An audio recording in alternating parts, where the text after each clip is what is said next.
This Hi, conference will now be recorded. everyone. Thanks, Robin. Hi, everyone. Robin knows that I look forward very much to opportunities to present to Tooele County.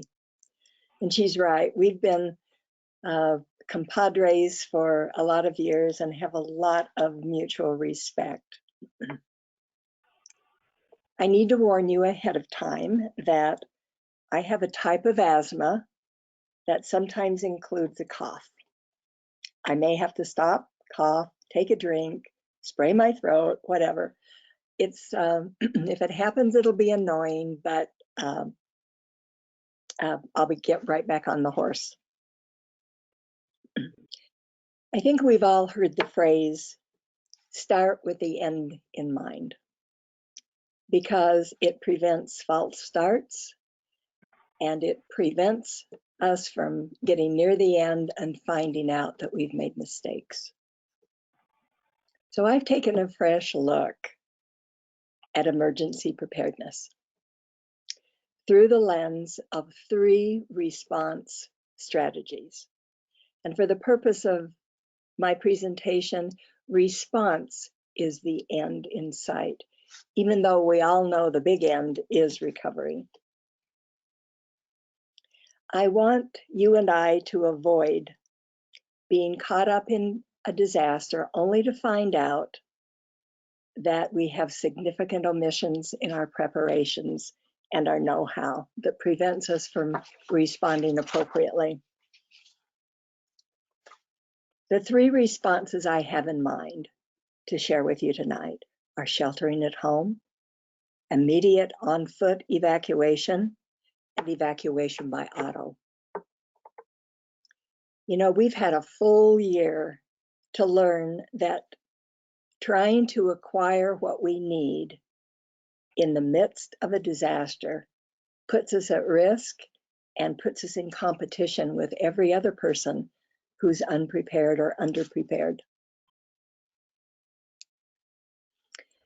During this COVID experience, hopefully each of us have gleaned some lessons learned so that we can be better prepared should there be a next when we have to be sheltering at home. But what if the next time of home sheltering also brings with it no functioning utilities? So just imagine a disaster has occurred, locking us into our homes. And because of that disaster, or perhaps another one that comes right on top of it, we're left with no utilities. We're left with no electricity, natural gas, no safe running water, no flushing toilets, or weekly garbage collection, and no means of communication. Would your emergency supplies as they stand today enable you to respond appropriately to home sheltering under the conditions of no functioning utilities? Our sanitation system relies upon pumps that rely upon electricity. Very quickly, your home would be dealing with a potential health crisis if you were not prepared and had not thought it through about how would you create an emergency safe toileting system for your home. One action is to dry out the bowl, and another is to bring into the bathroom 5 or 6 gallon bucket that has a snap-on toilet seat with a lid. But whether we're dealing with a dry bowl or a bucket, you will need multiple packages of heavy gauge plastic bags to serve as liners. So whether it's bowl or bucket, that's where the family goes to use the bathroom for solid waste. Each bag can be used multiple times, After each use, you want to put in a deodorizing product. Even kitty litter is helpful. Unfortunately, the downside of that is it adds weight to the bag. It's important to change the bag before it requires heavy lifting or threatens to leak. I suggest removing it into a second bucket that's right there in the bathroom that's empty and has handles, so that you can put the used bag in and carry it from the bathroom to your collection point for used bags. So where will that be? My low-tech way is galvanized garbage cans with a tight-fitting lid in a far corner of my yard. Very low-tech, but I think it could serve the purpose. But there is a recommended collection process that avoids having to find out how your municipality is going to collect those cans. So it is about digging 3+ feet, called cat holes, into the furthest corners of your yard, distant from dwelling structures. If you're prepared with cat holes, you take the used bag, you dump the contents into the cat hole, and then let the bag fall on top. Then you add in powdered lime and something like newspapers, and then cover it with some dirt. So what you've created is a biodegradable situation. Then you cover it over with something heavy so that animals don't interfere with your collection system.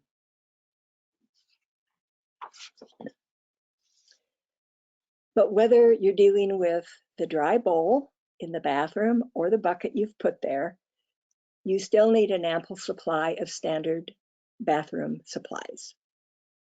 Toilet paper, wet wipes, soft hand soap or hand sanitizer, and deodorizers. By the way, you don't have to collect urine. Number one, it's heavy. Number two, it's not toxic, the same way that our solid waste is toxic. Now, a few words about ensuring safe drinking water if you're hunkering at home with no utilities. If you're relying on tap water, you know it must be treated either with chemicals or it needs to be boiled before you can consume it. Boiling has the downside that it requires an operational flame, which needs fuel. If you use chemicals like purification tablets or 5 or 6% bleach that has no additives, then you have that other way of ensuring safe drinking water. But you can avoid both of those if you want to by storing water. You store clean, pure water that's there for you when you need it. You're not reliant upon the tap water and making it clean. You're not reliant upon having fuel and a flame. I also decided on acquiring a multi-gallon gravity filter from Berkey. It's high quality and it's one that I can count on, and I've used it for home purposes for years. I have rain barrels, and I would definitely consider using that water. I would put it through a pre-filter through cheesecloth, and then I would put it into the my Berkey filter and run it through, and I would have confidence that it would be safe to drink. I know you've probably heard it before, but it bears repeating. After a third day of no water, our bodies begin to shut down. First our kidneys, and then other systems in our body fail. So these are the two most important things in my world: safe sanitation and an adequate amount of safe drinking water in a disaster. A disaster will make it almost impossible to accumulate a supply of essential medications. But it's not a problem you even need to deal with if you approach it in preparation. Most insurers will allow a refill on the 21st day of a 30-day script or the 76th day of a 90-day prescription. I rotate my older meds out of my emergency supply and I use them in daily use, and then I replace what I have just taken out of supply with my fresh meds. That's how I've been doing it for years, and it's worked out very nicely. I also include over-the-counter meds in emergencies supplies. Items such as remedies for constipation, diarrhea, itching, pain, fever, common cold. I suggest also including remedies for urinary tract infection and burns. And the burn products are expensive, but they could end up saving someone's life. I also store basic first aid items and store extra hygiene items that I consider part of my emergency supply. Having no electricity impacts us on so many levels. Temperature control, losing use of small and large appliances, our computer connection to the outside world, entertainment, information, refrigeration of food, and lighting. Let's start with temperature control. I have found that small personal fans that are operated by battery or even USB have been very helpful in heat. There are also cold packs that you can activate for use that release cold. If outside, in a lot of other countries, they walk outside in the heat, they have an umbrella that protects them and lowers their body temperature because there's a barrier between the sun and their body. So an umbrella can offer some sun protection and so that you can deal with heat. Intervention against cold is primarily about layers of warm clothing, beginning with long underwear. And you can never have too many blankets. My favorite emergency appliances, I'm going to share with you now. I'm going to share one of them with you. It's my favorite. It's a stove, a single burner stove. You know what? Okay, it's a single burner stove. And when I can't use appliances, this is something I can turn to. It's run by butane, small, narrow, probably 16-ounce canisters. I bought this appliance for $15 and then bought packages, blister pack of butane. I've used it multiple times when I've been without power, and it has been wonderful.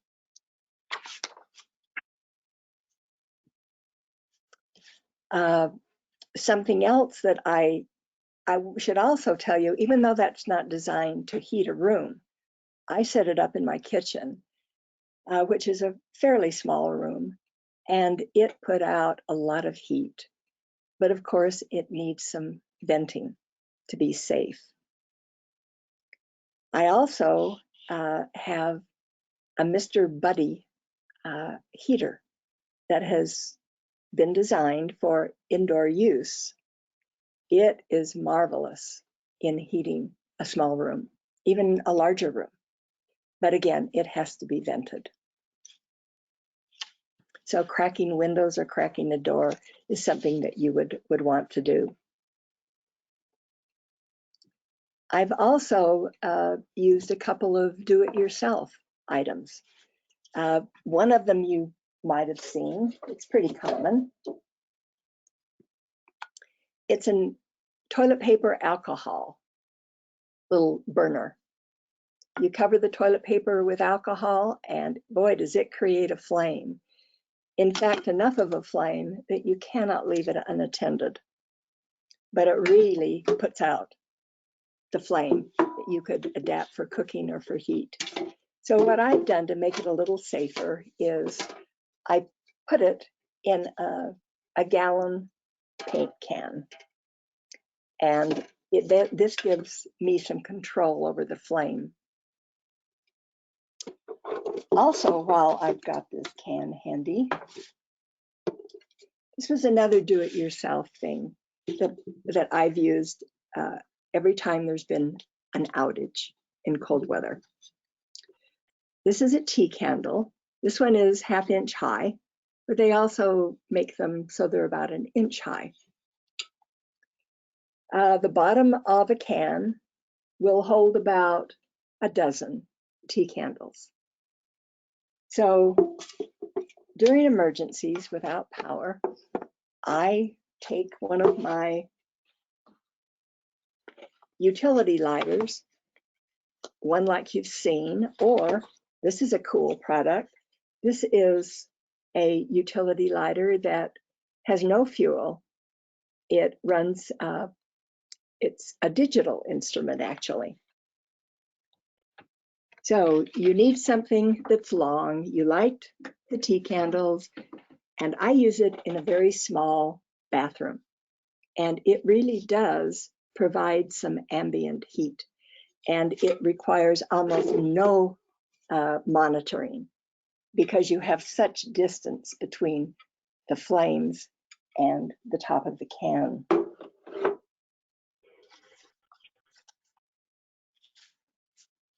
While no electricity means we've lost our computer, we may not have lost the chance to stay connected through cell towers. We may be able to use our phones and our tablets. And the last 3-day outage I had, which was this last year, I also had an abundance of power banks. I'm sure you're all familiar with them. I picked up 4 of these for $99, which was pretty good because this is a high quality instrument. So I added those 4 to 2 other power banks I'd had all along. And I had a source for keeping my phone alive and my tablet. Now, I know you know this, but I'm going to mention it anyway. It's just something that bears repeating. We're trained to know not to make calls in an emergency situation, but to try and use short texts. Texts use so much less bandwidth. And even though they may not get delivered promptly right away, they'll stay in a queue much better than a phone call. So I encourage you to keep that in mind in an emergency, short texts.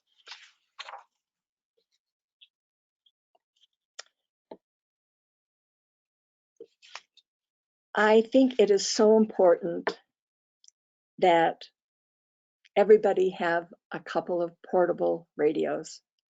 This is old stuff, old tech, but I'm surprised at the number of my associates that don't have a portable radio. Their reply is, well, if I need information, I'll go out and turn my car radio on. I really encourage you to have a couple of portable radios and a bunch of extra batteries. The government is going to broadcast information that broadly that we need to know. And it's going to come over radio. TV isn't going to be operational, but our portable radios would, and we could stay in contact with vital information. When it comes to getting information down to a neighborhood level and up and down the streets where you live, we really rely upon our very dear amateur radio operators. Ham radio is a blessing in a disaster. Information comes in to the ham networks, and runners can take that information and see that it gets up and down the streets to individual households. I have the highest respect for ham radio operators and the role they play in disaster. From lessons learned, this is how I now prepare to save my refrigerated and frozen food. Notice I said lessons learned, which means I was not properly prepared at an earlier time.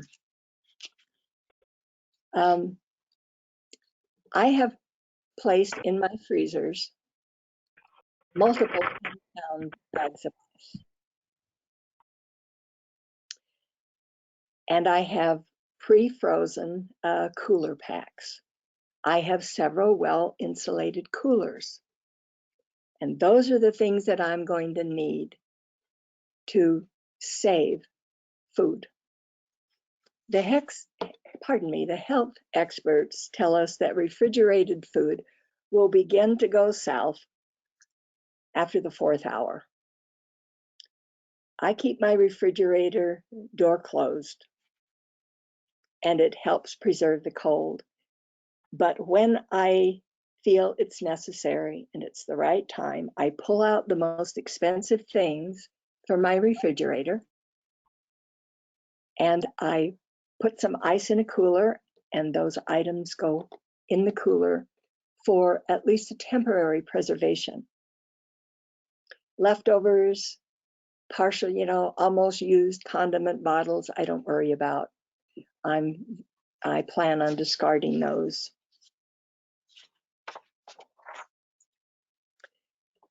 The frozen foods are safe, according to experts, for 48 hours. When you decide it's time to move those items to coolers, put in more ice bags and some of your frozen packs. Move the most expensive items from your freezer. In my case, that would be meat, fish, and raw nuts. Discard frozen desserts before they melt, and you will have saved yourself a very nasty cleaning chore. When the ice is finally melting in the coolers, it's getting close to the time that you're going to need to cook and consume the food, rather than save it for additional days. Don't let food go totally to waste. Before it does, cook it. Share it with your neighbors.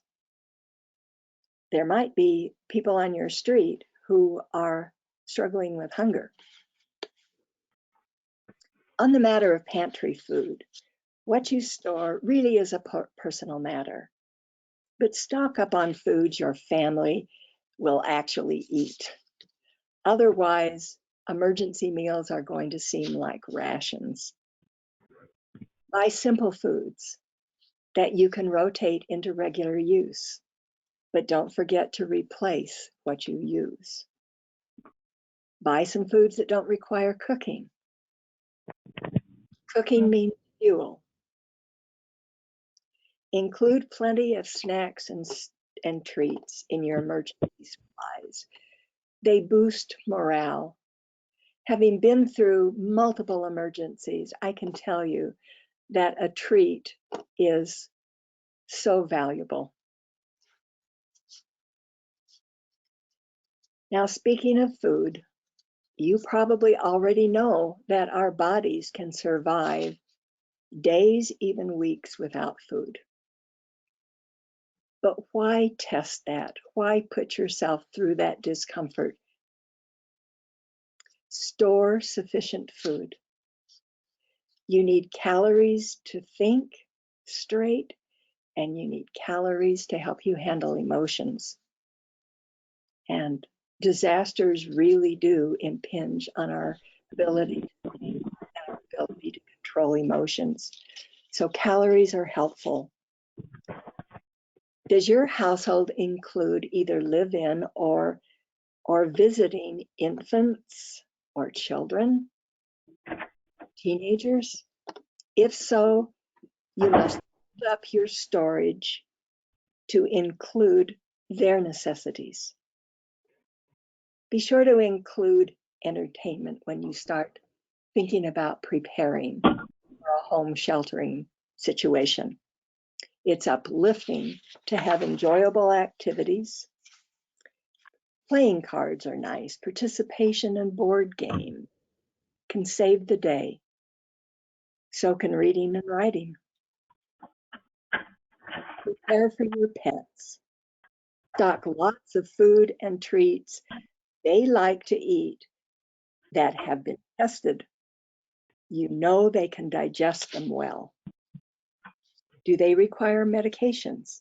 If so, acquire an emergency supply for them. And make sure they get lots of cuddles and reassurance, because a disaster is stressful and confusing for animals. An important prepare project that I urge all of you to undertake is to gather up all of your vital papers, whether legal, religious, professional, financial, whatever. Organize and copy them. This project could take weeks, at least it did for me. And I'm sad to tell you, but my vital papers are due for a review. So I'm looking at a stretch of time to get them up to date. Create a binder or a box in a central location. This is for home use only, and you'll know why in a few minutes. I could say more about home sheltering without utilities, probably a lot more. But in the interest of time, I'd like to move on. What if the disaster that you're experiencing requires not that you shelter at home, but that you leave your home quickly with your emergency supplies in tow? To prepare for this particular response strategy, you must organize your emergency supplies for rapid on-foot evacuation. To make this realistic, I encourage every family, even if they're strong enough to carry 40 pounds on their back, I encourage every family to be realistic. Buy a couple of somethings with wheels. Could be carts, wagons, dollies, and bungees. It changes the ease of which you can evacuate quickly on foot. So I have wagons, carts, and dollies. My family uses all of them. If you have sufficiently prepared for home sheltering, you do not have to go to the store to prepare your on-foot evacuation kits. Instead, you shop the emergency supplies you have already gathered for home sheltering. Take enough to see you through 5 days and 5 nights. Organize those items into those carts, wagons, or dollies. Your purpose is to have essential emergency supplies at the ready for pulling out and heading out, hopefully to a community gathering place. There you will be with neighbors, but also strangers. The only essential supplies that will be there for you in a community setting is what you bring with you. There will be no working toilets, no stores of water or food for your family, or mess gear to eat with, or first aid, or cell devices, or power banks, or sheltering, or extra clothing. All of that has to come with you. Also, there will not be a place for your pets unless you and your neighbors set something up and man it to keep a distinction between animals and people. If you're in a situation where American Red Cross sheltering is offered, then you must know that they do not permit animals into shelters, the exception being service animals. Toileting in these circumstances of a community gathering place becomes your bucket and its seat and lid.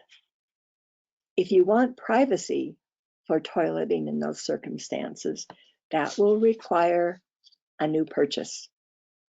I have a flip-up privacy tent. It flips up to 6 feet plus and has a footprint of about 4 feet with a zip door. It is from my point of view, it's a very valuable item to have in your on-foot evacuation supplies. This is also a place where the galvanized garbage can or even polyethylene hazard waste drums would come into play. I am able, in fact, on one of my dollies, I have pre-strapped all of my toileting supplies, including collection. There's polyethylene, which is the smallest, I think, is about 55 gallons. And my galvanized garbage cans hold less than that. But both of them have lids. You know, I've taken a long time with my community. I've been at this for a decade and a half. And one of the things that I stress in every meeting where there's the opportunity, I talk about sanitation. And I advocate for it.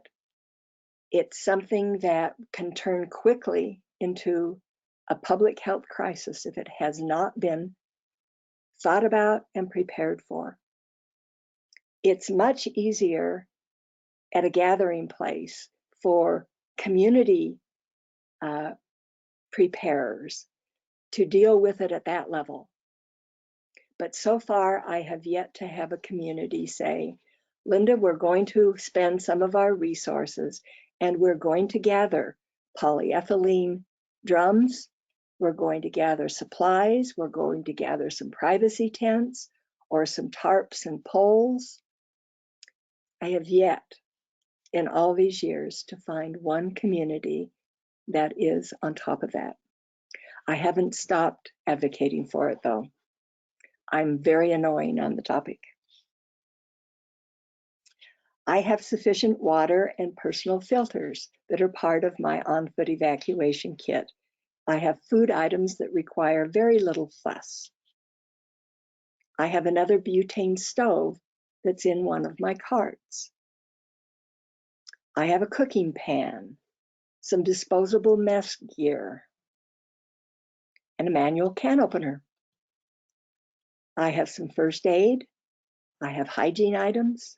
I have sleep gear, a tarp, and seasonal clothing that I change out when the season changes.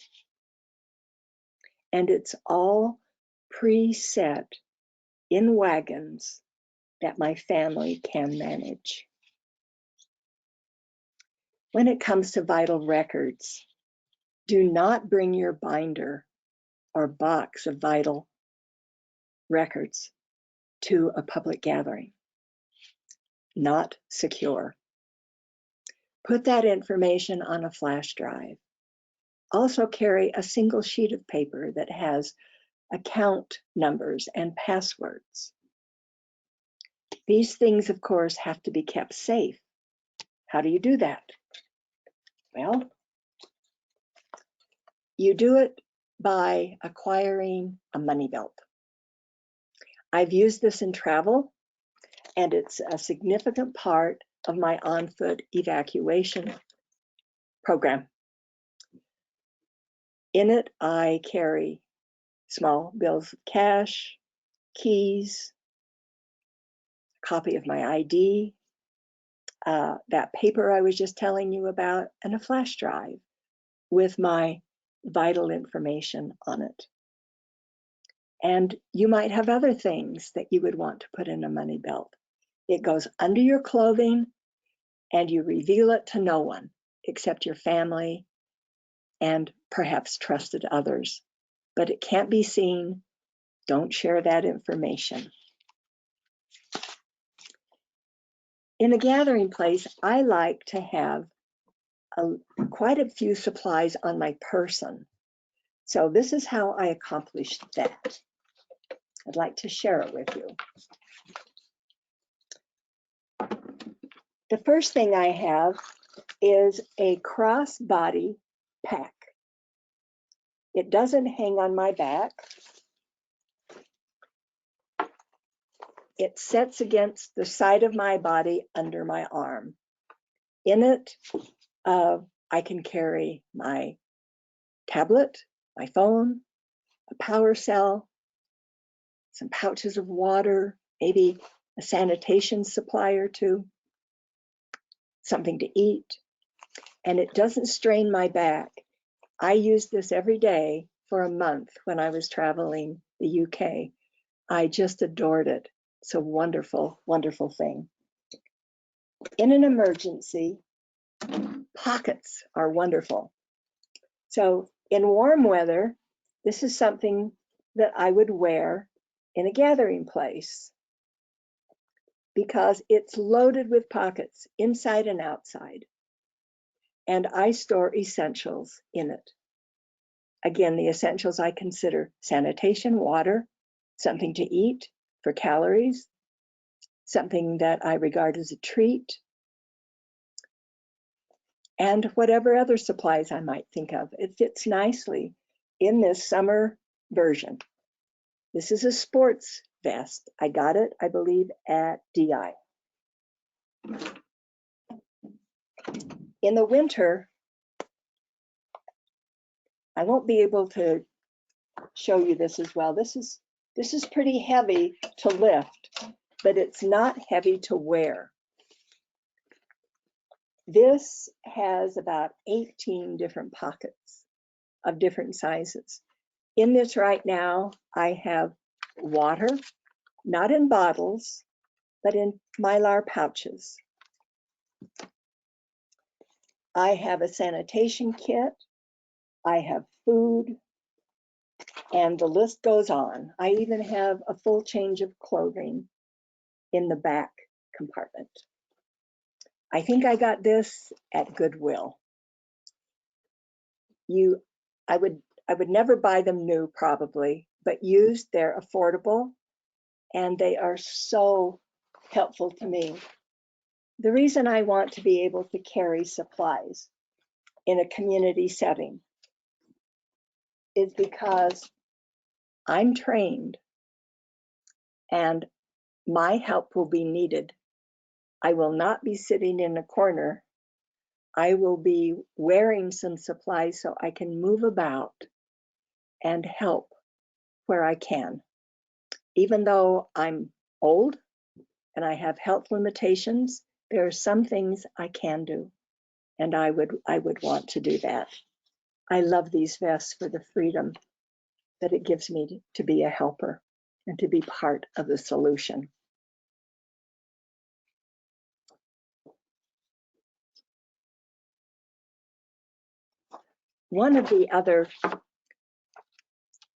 The third response strategy I'd like to share with you is evacuation by auto. Again, I did my shopping for those supplies from my home supply. In my cargo hold in my car, my SUV rather, I have a significant amount of supplies. I could take care of myself and maybe one other person from what I carry there. I also have a collapsible cart so that if I'm out and about in my vehicle, disaster strikes, I have supplies on board. But if I need to evacuate my car, that cart comes out, I open it, and I throw my supplies in, and off I go. Either walking toward, looking for a gathering place where I'm located, or to start moving in the direction of home.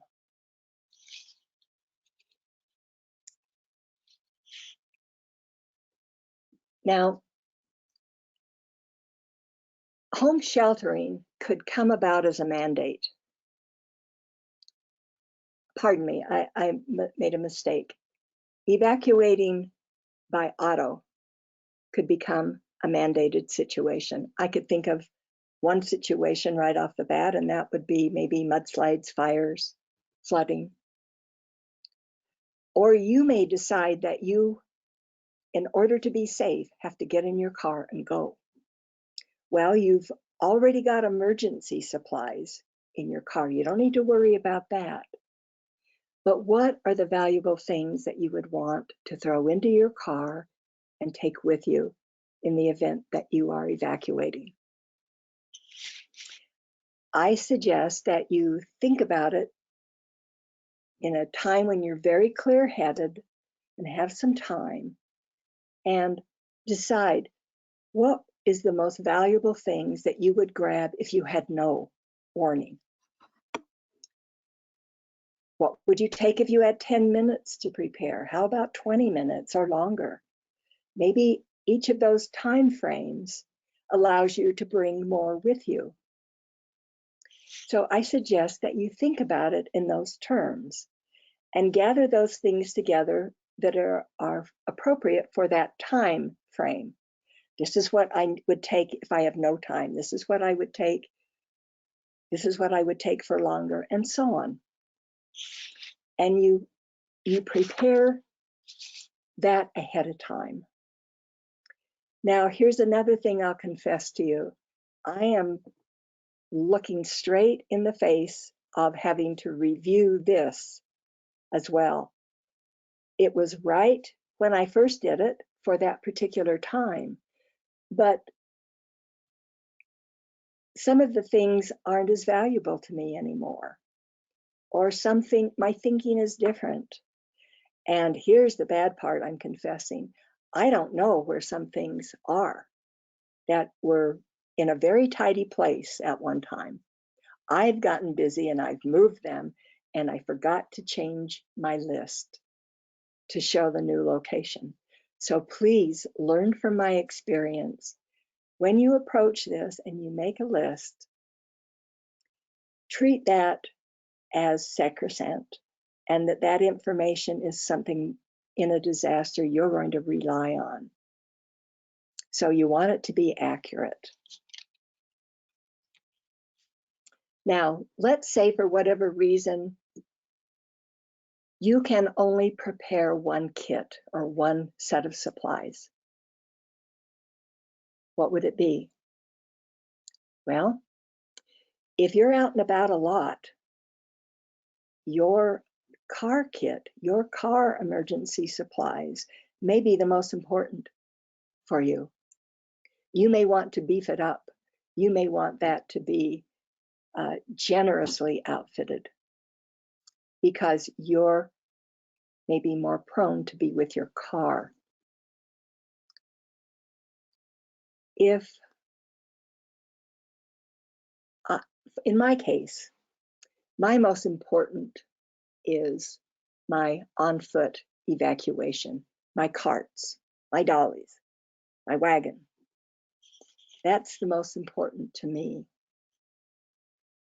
There are people who, because of age or health, they know that they're never going to be able to evacuate. And they don't drive and they don't leave home much. So their home supply is what is going to give them the best opportunity for survival and comfort.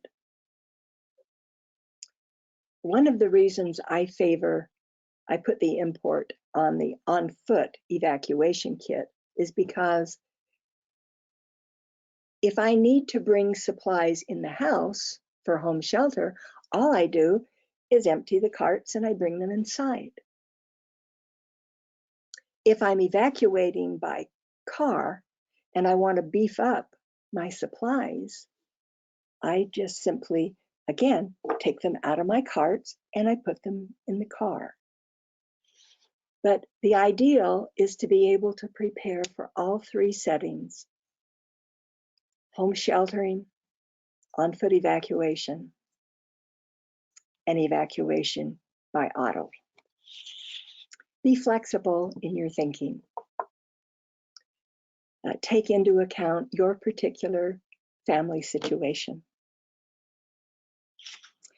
Well, that's what I have for you tonight. So thank you for being here with me, and thank you for listening. If you have questions and we have time, I'd be happy to answer them or give it a go anyway. If you want to look at really complete lists of emergency supplies, go to bereadyutah.gov, or you might even do what Robin has done and check out my blog. It's not a commercial venture. It's just for public information. It's called preparetorespond.blogspot.com. There's quite a bit of information on there, including emergency supplies. Thanks, Robin. Awesome, thank you. And can you just quickly share your senior, like reaching out to the seniors in their neighborhood, because obviously they won't be able to gather Yes. all those types of things all the time too. I'd be glad. Their best friend. Yes, I call this neighborhood networking, and I teach it wherever anyone will give me an opportunity to speak about it. For those that have age problems or health limitations, first, you've got to connect to the churches in your area. I'm not talking about a particular religion or theology. I'm talking about the fact that religions and churches play such a role and take such responsibility in terms of public safety and care.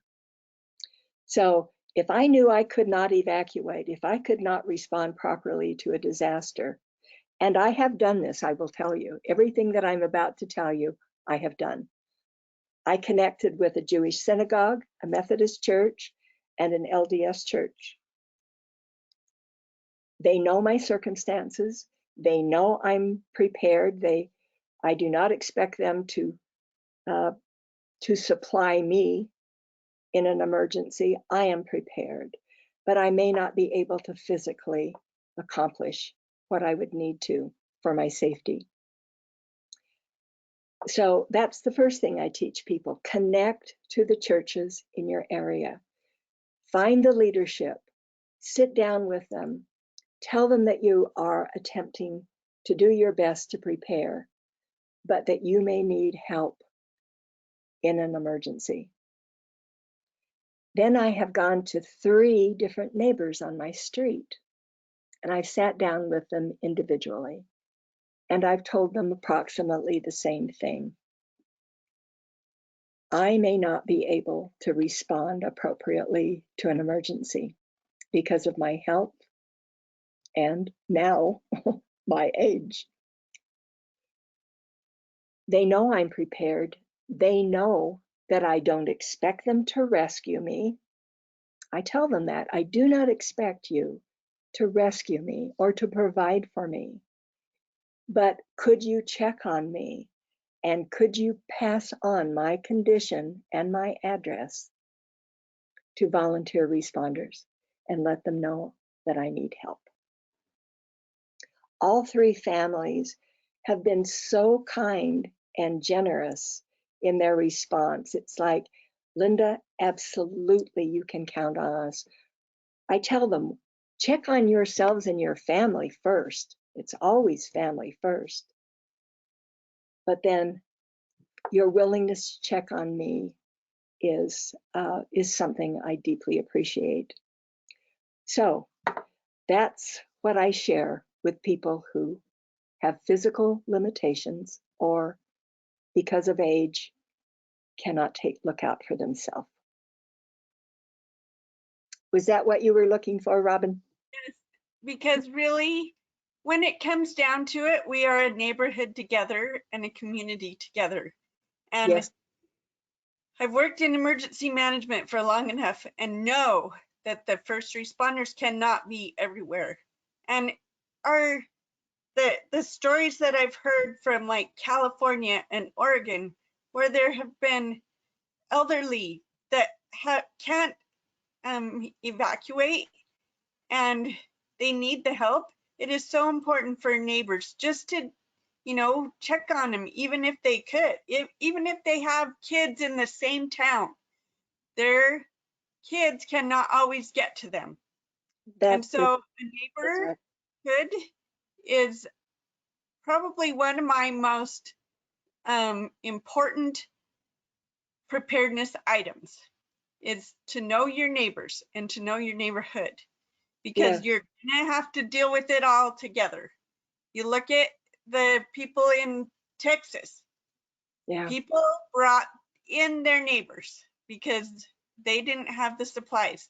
It's kind of funny because there are quite a bit of people who are prepared for a hurricane, but they were not prepared for no power and freezing. They weren't prepared for the freezing. Like, you saw how many people were in shorts still, because that's their clothing year round, So it just, it really warmed my heart hearing the stories of people who brought in strangers into their home because they had preparedness supplies and they knew what to do. And I think that's probably what we should all strive for, is preparedness so that we can help others. Yes. If someone were to look at my level of preparedness, they would say, oh my gosh, you're just unbelievably over-prepared. What are you thinking? And what they don't understand is that I prepare for myself and I prepare for others. So for people that can do that, we should. If we have relatives in different areas, we need to help them connect with their neighbors and their churches. If they're too shy to do it, then you go and you help your parents do it, or you help the people that can't do it on their own. We are in this together, and the idea that people could get left behind is unbelievable. But even if we're old, even if we're infirm, it does not wash away the fact that we have personal responsibility to prepare and to let others know that we need help. Awesome. You're so awesome. Does anybody else have any questions for Linda?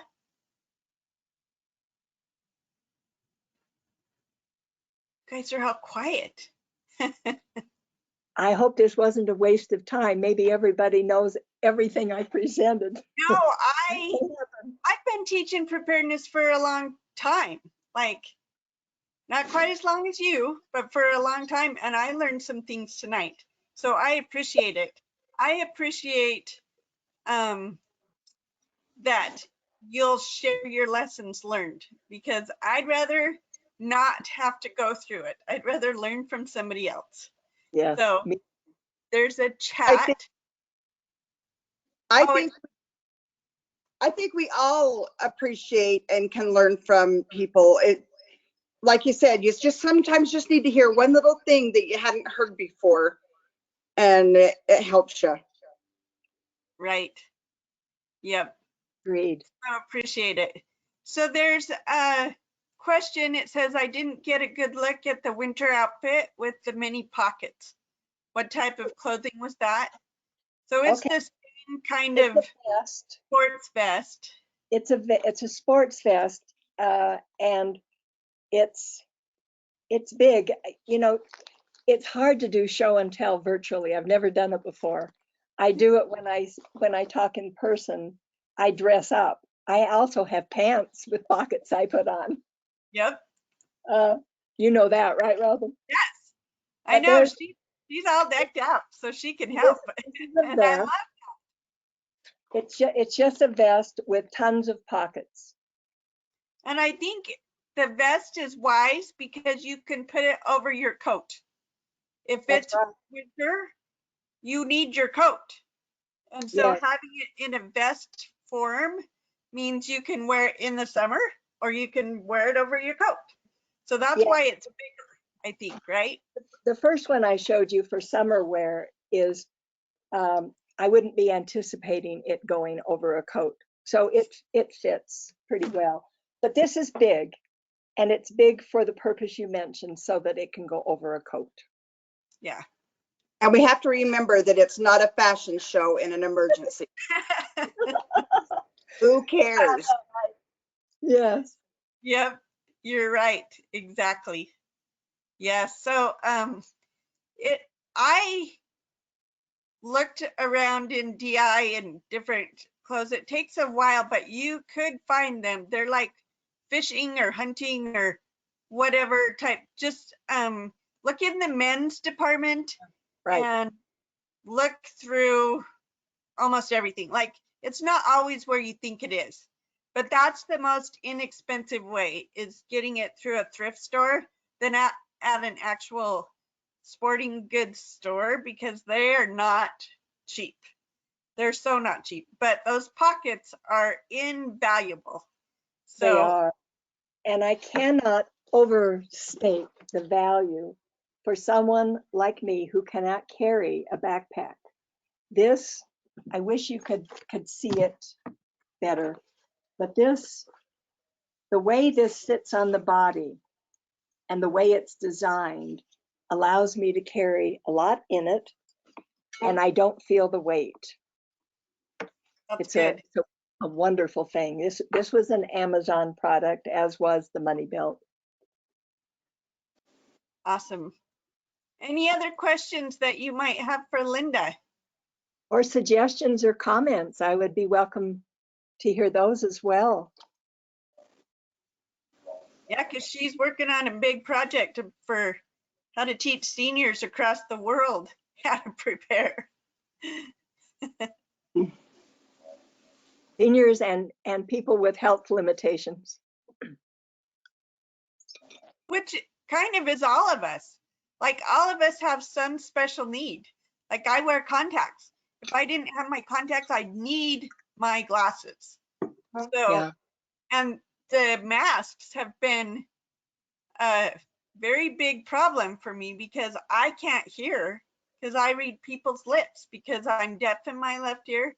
So it's been a very interesting thing to have to wear masks, and how I have to get close to people in order to hear. But you know, we're going to be wearing them for a while, so Yeah. I had to learn to get used to it and ask people, I'm sorry, I can't hear you, you know. So it's just a special need. And I think all of us have something. Yeah. Maybe developing a checklist and telling seniors, you don't have to have everything on the checklist done or gathered at once, but maybe work on a thing or two each month. Very good. Thank you. Thank you. Yep. So one more thing I want to say, the Tooele Responds or the Tooele Ready app has almost everything she talked about, even that list of if you have to evacuate quickly, what important things would you take? If you have a little bit more time, what other things? Because that having a list, your brain is not going to work when it's stressed. So having it written down somewhere is so important. And on it, you can put your insurance information, you can put your contact, your the characteristics of the people in your home and pictures, so that if you get displaced from each other, which happens, like somebody gets taken to some different hospital than you. And so having those identifying characteristics known and available helps in the whole process. Just it's always been interesting to me to study different events and what was the hiccups. And so one of the things I would say also to everyone is just go look for lessons learned on whatever disaster you want to learn about, like Paradise or Texas, and they're out there. And I love reading them because people have learned what they really, really need. And so we can learn from them. So, so please download the Tooele Ready app and get the Tooele alerts. And if you have any inkling to help, get with Tooele Responds, because we need help. In fact, in our exercise for the shakeout, we're asking some volunteers to come help in the EOC, because the 3 people that are there won't be able to take on all the information. So we want to test all that. So anyway, if you'd like to help, let us know. I have the app on my phone. Yay! Woohoo! Did you know that Utah County has the app too? No. Yeah. So they copied our app, only they don't have our phone numbers, but they have most of the information. So we were the original app makers for You them. were. What is the name of the Salt Lake County app? It's not Salt Lake County, it's Utah County. Oh, Utah. Oh, Utah. Oh. Utah. Yeah, Okay. it's called Utah County Emergency, and it looks exactly the same as ours, except it's got Utah County and their Wow. alert system, because their alert is through Everbridge and ours is through AlertSense. So Through what? What is yours through? ours is through AlertSense. So if you go onto our website and you go to sign up, it'll take you to the AlertSense sign up. But for Utah County, they do Everbridge. And I think Utah or Salt Lake County might do Everbridge too, but I can't remember. But other people can sign up for it and still get the alerts, even if they don't live in that area. Right. So if you have family that lives somewhere else, find out their alert system and sign up for it so that you can get those same alerts that your family needs to, and so that you kind of know what's going on. So you can sign up for weather alerts or the major, I had to quell down my Tooele alerts one, the AlertSense one, because it was always doing weather, because there's always weather in Tooele County. So I had to, not get them as much because it was constant, like every day. And I was like, okay, I already know the weather. Yeah. So I made it for more serious events, you know. So, but very helpful, very, I still even have it for Tooele County because I still care about people there. Sure. So, yeah. Well, there was an update on my phone today for Tooele Ready, so I downloaded it. Oh, good. Yeah, we just put on those notifications, so that's the update. The Yeah. picture thing still is not working right, so we're trying to figure that out. But yeah, I love that we can do notifications now, so we're going to use that for our shakeout and hopefully get people involved. So please share the heck out of the Tooele Ready app. Any other questions? Good night, everyone. Thank you for attending and inviting me, Robin. Thank you. Oh, thank you. I've Thank really you. enjoyed having you and your wealth of knowledge and all that you do for not just your own community, but everywhere. You're just amazing. So thank you, thank you. And thank you everyone for joining us. This will be, this is recorded and it will be on our YouTube channel. So if you want to share it with others, please go to the YouTube channel. I'll send out the link again in the emails. If you don't get my emails, please email me. I'll put my email address in the chat so you can be on my list.